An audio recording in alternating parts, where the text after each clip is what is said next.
Келесі көлік бізде Kia Rio автокөлігі. Бұл көлікте біз қазір стеклоподъемник кнопкалар істемейді. Ескі кнопкалар мынандай сынып жатыр. Осы кнопканы біз қазір ВАЗ автокөлігінің кнопкасын орнататын боламыз осылай. Штекермен бірге. Қазір үлкен орнатам болмаса кішісін орнатам. Себебі қазір орналастыруына байланысты. Қалай әдемі түседі, соған байланысты екеуін бір қондырам. Болмаса мынаны қондырам мына жерге, бірақ мына тесік ашық қалады. Болмаса осындай бір-бірден тұрғанды кесіп, келтіріп, әрбір тесікке қондыратын боламын. Бізде ВАЗ автокөлігінікі Гранта, Калинаның кнопкалары.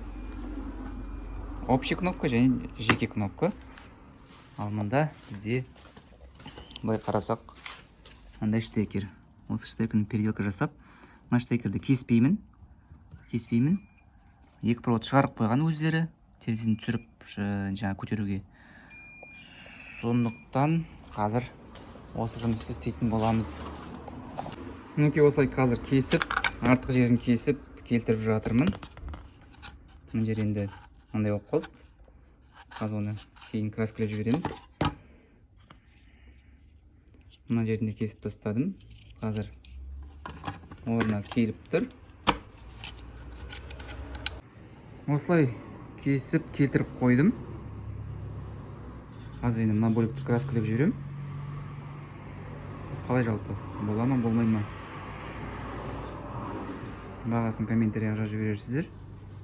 Терезе істемегеннен көрі мынандай ыстықта терезе істеген дұрыс емес пе негізі?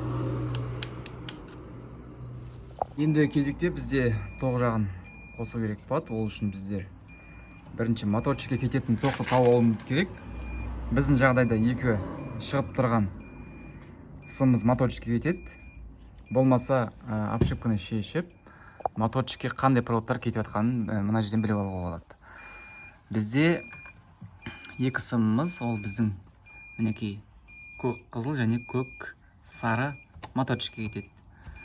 Сосын плюс пен минус тауып аламыз. Бізде минус қара, ал плюсіміз сары. Қазір тексеріп аламыз. Мысалы, минус мінекей минус бар, плюс бар. Қара плюс, қара минус, сары плюс. Ал мына екеуі қызыл мен ақ, ол пассажирский стеклоподъемникке кетеді. Енді ВАЗ кнопкасында біз қайсы плюс, қайсы минус екенін біліп алуымыз керек. Оған да схема бар. Мінекей мен қолмен ұстап тұрған мына қызыл және де екі шеті, мына жасыл екі шеті стеклоподъемникке кетеді. Яғни моторчикке кетеді. Плюс минус шығарады. Мына үш проводымыз бізде минус. Ал мына екіншісі плюс, минус, моторчик. Кнопканы жалап қойдым, бірден екі кнопканы жалап қойдым. Мына штекерді әдейі кескен жоқпын. Егер көліктің иесі өзінің кнопкасын табатын болса, осыған тек қондыра салады. Мынаны қиып тастайды, қондыра салады. Сондықтан штекерді сақтап қойдым. Енді қазір тексереміз. Так, бізде зажигание қосып тұр ма? Қара жүрек, зажигание қосып тұрған жоқ. Зажигание қосамыз. Енді түсіреміз.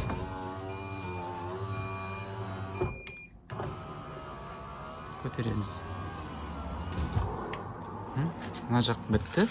Енді келесі алдыңғы оң жақ бөлігі істеу үшін ол жерде бізде кнопкада жоқ, тоже сынып жатыр. Дәл солай сынып жатыр. Мінекей. Қазір мен мына жерге кнопка салғаның өзінде де ол істемейді. Неге? Себебі пассажирский бізде стеклоподъемник жаңа екінші кнопка арқылы жұмыс істейді. Екінші кнопкаға толық кіріп барып жұмыс істейді. Сол үшін екі жақта істеу үшін ана жаққа кнопка керек. Ал егер бір жақтан жұмыс істеу үшін, тек қана бір жақтан жұмыс істеу үшін ана жақта да тоқтарын өзгерту керек болады. Біз енді көліктің иесі мынандай кнопкалар алып келген, бірақ та тек қана 2 штекер алып келген екен. Сондықтан қазір ана жақтың тоқтарын өзгерту арқылы тек қана мына жақтан басқарылатындай істеп қоятын боламыз. Себебі мынандай штекер жоқ бізде. Қазір әдемілеп ораймыз, кнопкасын жинаймыз.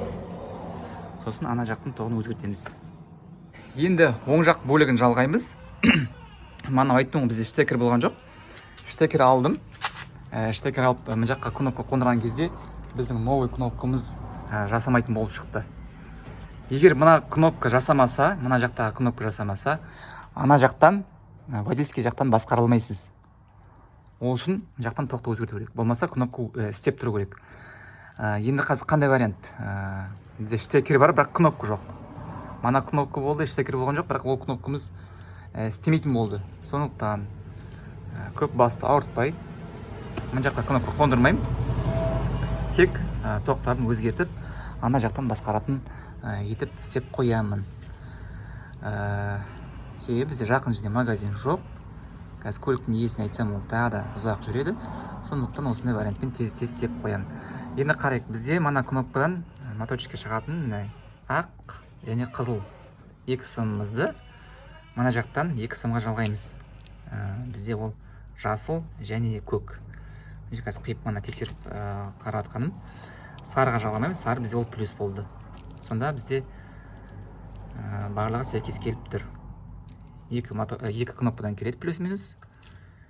Жасыл мен көк бізде моторчикке кетеді, ал мынау плюсіміз. Плюс мына жерге жалғанбайды, неге? Себебі мына жерде кнопка болса, онда жалғанатын еді. Мына жерде кнопка болмағандықтан қазір мен дейтін кнопкадан келетін плюс пен минусты осылай жалғап қоямын моторчикке. Сонда бізде ана жақтан басқаратын боламыз. Мінекей, мына жақтан осылай шықты енді. Енді әдемі емес, бірақ та істеп тұр. Водитель жақ істеп тұр. Және ана жақты сәл әлсіздеу енді. Көп тұрып қалған сияқты. Көлікті оталдырып жүрейін кішкене.